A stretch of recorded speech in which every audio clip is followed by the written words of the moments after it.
দেখুন বন্ধুরা, সঠিক নিয়মে আমরা এই ট্যাঙ্কিটা ওয়াশ করব এবং এই ট্যাঙ্কির ভিতরে কিন্তু প্রচুর পরিমাণ ময়লা এবং প্রচুর জং ধরে রয়েছে, যার জন্যই আমরা এই ট্যাঙ্কিটা ওয়াশ করব। কী সিস্টেমে ওয়াশ করব এই সম্পূর্ণ ভিডিও দেখলে অনেক অভিজ্ঞতা অর্জন করবেন প্রিয় বন্ধুরা।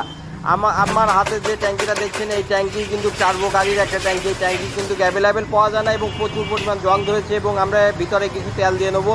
তেল দিয়েছি এবং কিছু বল দিয়েছি, বল নাট দিয়েছি। আমরা দেওয়ার পরে সঠিকভাবে ঝাঁকাবো, এদিক ওদিক বিভিন্ন সিস্টেমে আমরা কিন্তু ঝাঁকাবো, বিভিন্ন অ্যাঙ্গেল থেকে ঝাঁকাবো। ঝাঁকানোর পরে আমরা এই তেলটা আবার বার করবো, দেখবো কী অবস্থা, আবারও আমরা তেল দেবো। তারপরে আপনি সঠিকভাবে আপনি এই ভিডিওটি দেখবেন প্রিয় বন্ধুরা। এই কিভাবে আমরা কতটুক পরিমাণ ঝাঁকাঝাঁকি করছি আপনি দেখলে পরে অনেক অভিজ্ঞতা অর্জন করতে পারবেন প্রিয় বন্ধুরা। প্রত্যেকটি ভাইয়ের মোটরসাইকেলে কিন্তু প্রচুর পরিমাণ জং এবং প্রচুর পরিমাণ ময়লা আসছে, একটাই কারণ বাংলাদেশে কিন্তু তেল রিপেয়ারিংয়ের কোনো মেশিন নাই।